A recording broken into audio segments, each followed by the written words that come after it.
Yeah.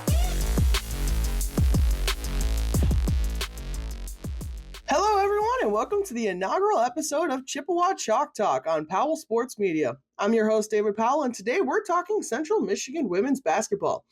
Last season, the Chippewas had their best record under head coach Kristen Haney, finishing with a 14-17 overall record, a 9-9 record in conference play, and their first MAC tournament appearance since 2021. In that tournament, the Chippewas faced the Toledo Rockets in the opening round, but fell short, losing the game 76-58 and bringing the season to a close. Haney is back this season for her third year under the helm. According to the coach, the team's goal is to not only get to the tournament again, but to get further than they did last year.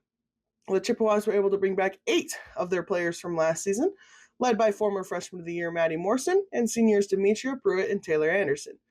The new players on the team include transfers Naku Mitchell and Zaria Chevre. Mitchell joins the team after previously playing at George Mason. Chevre comes from NAIA Governor's State, where she was named to the NAIA All-America First Team in 2025. Central Michigan started this current season, with a game against Georgia Southern back on November 3rd. The Chippewas suffered a tough 98-72 loss against the Eagles to begin the season, in which they were absolutely torched from behind the three-point line. One bright spot for the team was that Morrison picked up right where she left off in March and scored 31 points. Morrison is definitely off to a pretty hot start this season, and we'll talk about that a little bit later, but she leads the team in points scored. But like I said, we'll get there in a second. Up next, Central Michigan came back to Mount Pleasant after that Georgia Southern game to host Davenport in their home opener. The Chippewas took care of business against the Panthers. They earned their first win of the season with a score of 71-44. Next, CMU traveled down to Indianapolis to play Big East opponent Butler. The Chippewas escaped with the 68-59 victory to grab their second win of the season. Central Michigan's next opponent was Detroit Mercy. Again, the Chippewas found a way to win, but this time it was much more convincing. I wasn't able to go to any of these first couple away games, so it's slightly hard for me to provide in-depth analysis. I do know that a major talking point from the Detroit Mercy game was about how well CMU was able to shoot the ball from deep. The team actually went 13 of 25 from beyond the arc in that game, so a pretty impressive shooting performance from the team. After Detroit Mercy, the team came home to play the Eastern Illinois Panthers. This game was a close battle, and the Chippewas came out with what Haney called a, quote, gritty win. The score at the end of that game was 62-54. Finally, the most recent matchup saw the Chippewas travel down to South Bend, Indiana, to take on the number 19 ranked Fighting Irish of Notre Dame. I actually had the privilege to travel down to cover that game as a student journalist for Central Michigan Life. It's the student-run newspaper on Central Michigan's campus. I've been doing a lot of work with them for the past 2 years, and it's given me the opportunity to go a lot of cool places and to check off a lot of stadiums on my Hey, I've Been There list. So overall, really cool experience for me. Notre Dame's basketball arena, it's gorgeous. It's known as the Purcell Pavilion. It's a beautiful space. It was a beautiful campus. It was mostly dark when I was there, but it was a late game. Started at 9 p.m. Tip-off. But from what I saw, it was a beautiful campus. I had a lot of fun traveling and writing about the game. And like I said, got to check one more arena off my list. So while my experience was pretty awesome, the game itself did not end so well for the Chippewas. The team was largely actually able to keep up with Notre Dame for the first half, but the second half, completely different story. The Irish broke the game open in the second. They dominated Central Michigan in what seemed like every facet. Turnovers were the biggest problem for the Chippewas. The team turned the ball over 28 times, giving Notre Dame 35 extra points. That was kind of the talking point from Haney after the game, was that it's just the turnovers make it tough to win basketball games. So, and that's what she had said. In the end, the score was 83-51 in favor of the Irish, and that marks Central Michigan's second loss of the season. So overall, 6 games into the campaign, the Chippewas find themselves with a 4-2 record. Maddie Morrison leads the team in several offensive stat categories, including total points scored with 108 and points per game with an average of 18 per match. Taylor Anderson, she leads the team in rebounds with 32. Demetria Pruitt leads in blocks with 6, and Naku Mitchell leads in steals with 8. Up next, Central Michigan hosts the Boilermakers of Purdue on Sunday, November 30th. That stretch of games from the Chippewas, they find themselves in, it's pretty brutal. Notre Dame was ranked 19th in the country when they played them earlier in the week. Purdue is not ranked, but they're a Big Ten opponent, so it's always going to be a tough game. And then Michigan, right after Purdue, they're currently ranked 6th in the country. And then Kentucky, which is the team after Michigan, they are ranked 16th in the country. So it's going to be kind of a brutal stretch for the team. In her opening season press conference, Haney called this tough stretch of games a chance for her team to kind of prepare for MAC play. So I'll be interested to see how the team not only responds to the loss to Notre Dame, but how they do against all of these tough teams. I think we could potentially learn a lot with how they play. I think it's going to be interesting. I think they need to clean up turnovers. Turnovers have been a problem since I've been covering the team. This is my second season covering them. Turnovers have kind of always been a problem, and after Notre Dame, it's very clear that it still is. That was one of their worst games with turnovers that I've seen. So it's not an every game occurrence, but turnovers are definitely a struggle for them. Defense is something that Coach Haney focuses on a lot. That's kind of rebounding and defense are really her coaching philosophy. So it's going to be interesting to see how their defense holds up against some of these tougher teams. So yeah, it's going to be interesting. Conference play is coming up pretty quickly. Games will start having real impacts on the MAC standings. It's going to be interesting to see if CMU can build off of their MAC, how they did in the MAC last year. And we'll see how far they can get this year. That's all for segment 1. We'll be right back for segment 2 in just a second.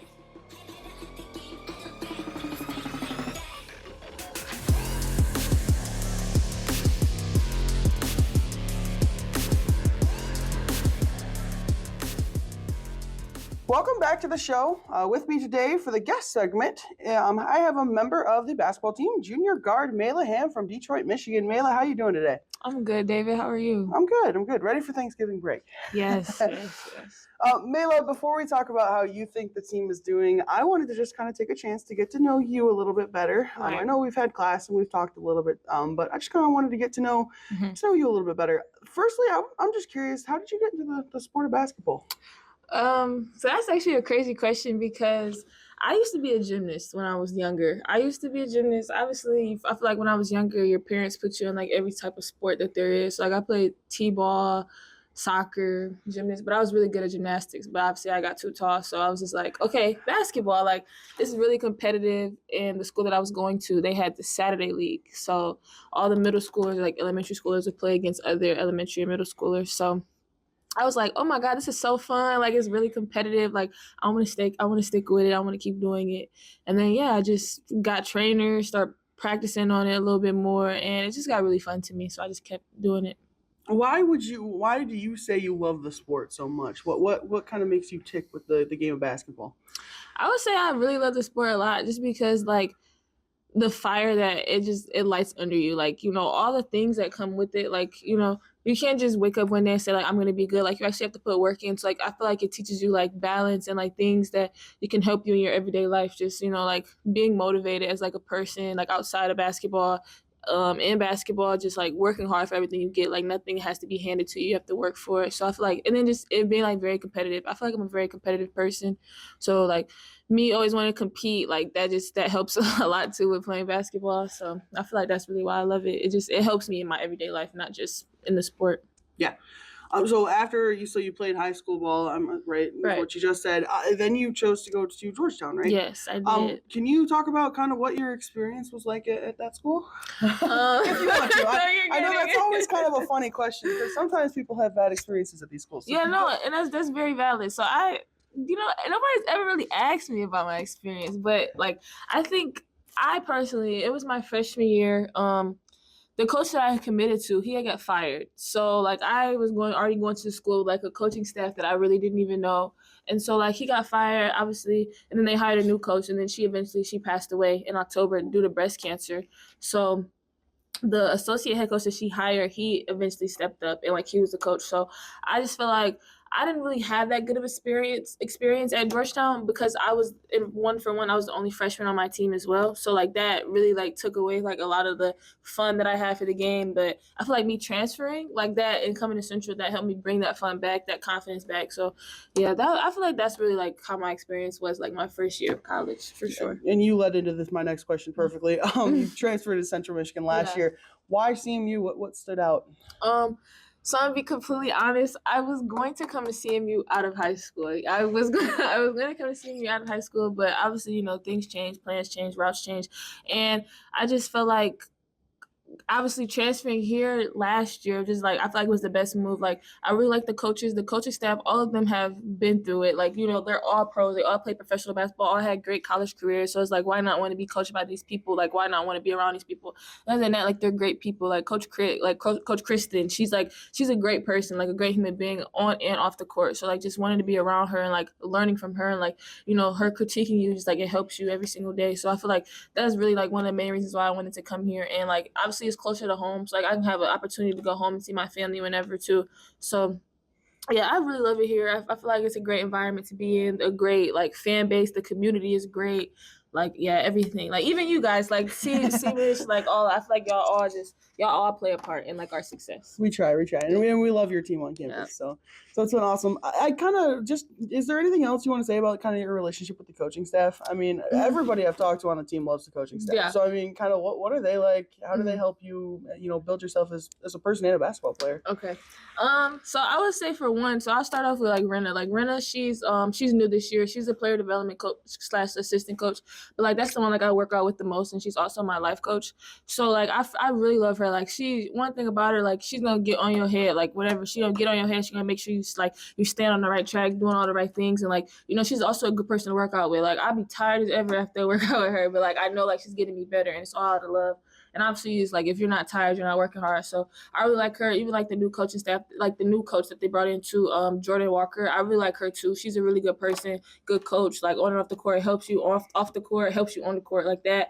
Jenna, Coach Chelsea, obviously Coach Craig, that was all here last year too. But like honestly, I've been in a relationship with them, like just the sweetest people ever. Like off the court, you can just talk to them about anything, really. Like it really doesn't even matter. Like they always want to know something. They always want to help you any way they can, always checking up on you, like, and then on the court, just obviously, helping you stay on track, like, critiquing you when you need help, like helping you with the little things, so just get things right to get you better for the next level, preparing you for like the next level. So I feel like, yeah, I really love them. Like they're really good people. Like a lot of I'm really happy I chose to come here to be around these people, for real. Coach Jordan, didn't she go to Western? Yeah, she went to. So is there a little bit of? Do you guys pick on her for that? I gotta know. When she first got here, we were kind of picking on her for going to Western, and she know better. She knows better on this side. So that's funny.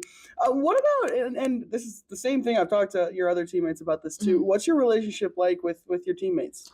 Oh my gosh, we're so locked in. Like we're so locked in. Like those are like literally my sisters. Like last year, like obviously it was pretty much all of us was new, and like we just built that bond since last year to this year. Like obviously it's just gonna go stronger since we've been with each other for the second year now, and like we're all really cool. We all hang out with each other. Like it's no secrets on the team. Like whenever we got something to say, we always say in the locker room. We just all laugh. Like we're all cool, and I feel like this is the closest team like I've ever been a part of, and I really love that we all can just talk to each other, be nice to each other, laugh with each other, joke with each other, and like it's never no hard feelings because we're all friends. We're all cool. So I feel like that helps us on the court too as well, because like if you're all cool with each other, it's like, okay, you can give them advice, and they're not going like what are you talking about? Like they're not gonna get upset about it. So like that helps a lot too with that. So awesome, yeah, and that makes sense. And that's funny because everybody I've talked to always brings up that sisters. Yeah. So it sounds like a really awesome bond between you guys. Yeah.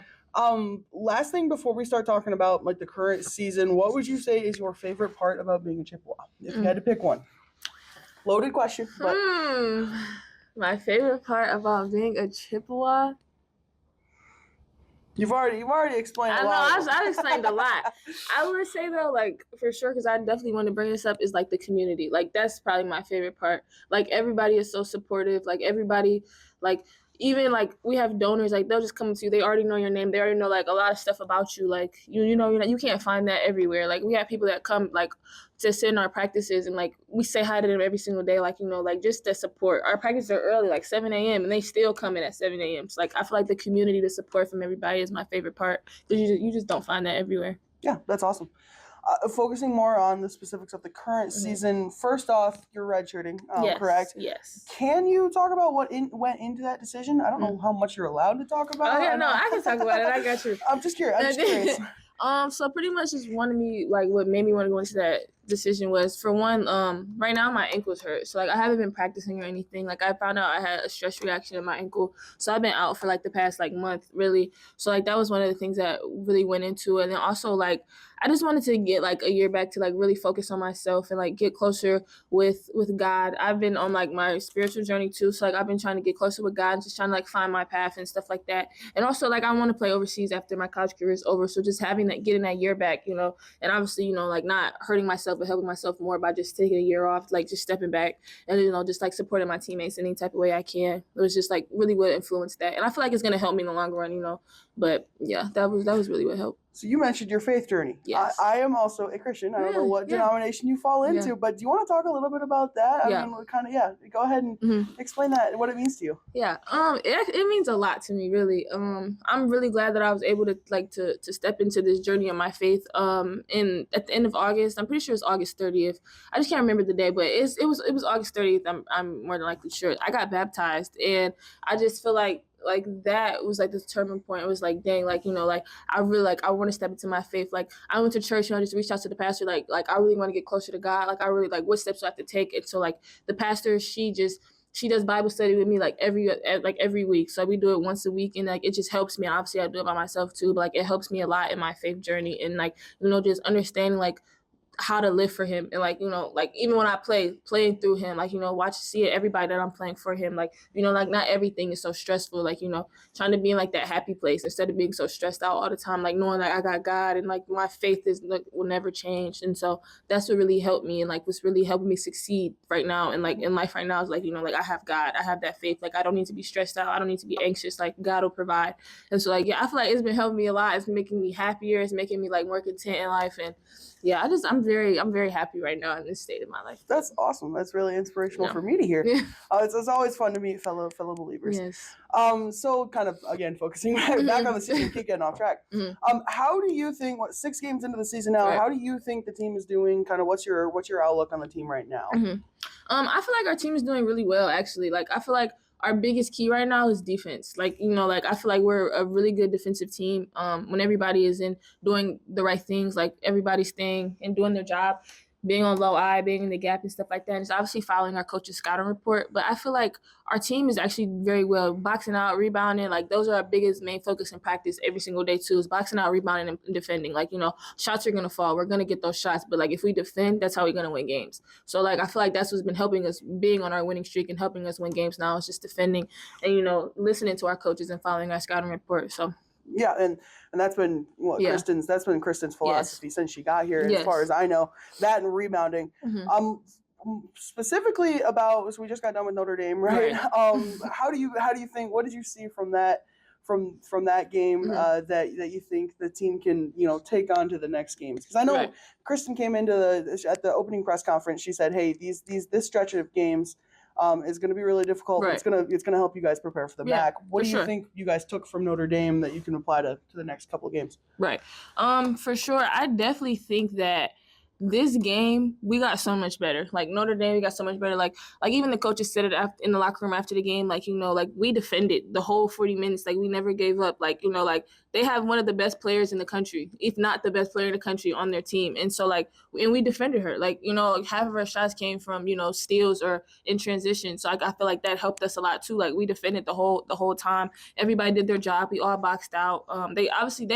Not obviously, but like they out rebounded us by 2. But even that, like, you know, we were still on the board, we were still crashing, still boxing out, still doing the little things. Like, you know, like we got so much better in that game. Like obviously stuff is not going to be perfect all the time, but just building off of this game to go into the next game. We play Purdue at home on Sunday. And when we play them, just going like that, leading into that is just it's going to help us a lot. But we for sure got better. And I want to ask you, how do you think the team stacks up against Purdue moving forward? I think we'll stack up pretty well. We haven't really done a scout on them yet.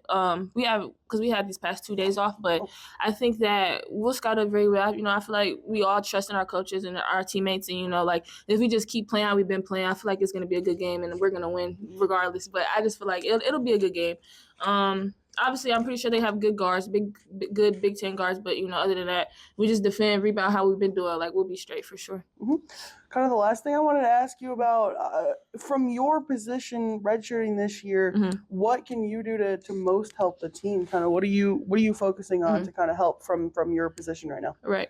One thing that I have been trying to focus more on is like using my voice, like just being like that leader for my team, like on the sidelines, because obviously I'm not in the game, so I can see the game from like a different perspective while somebody else is playing, and just trying to help them, like whenever, like if it's in practice or in a game, like like just we need to defend, like we need to box out more, like we need to move the ball, swing the ball a little bit more. You've seen this person on the cut, you can just hit them next time. Just trying to help in any type of way that I can, and just being that voice on the bench for my team, like like everybody needs that extra lift up, or like just trying to encourage my teammates with anything that they need, like like you're doing good, like even when you feel like you may not be doing good, but like I see it, like like the shot not gonna fall, but the next one's gonna fall, like just trying to help them any type of way that I can. Just obviously my role is very different from last year, but like just embracing that role and just knowing that it still matters. Like my role still matters regardless if I'm playing or if I'm not playing. So.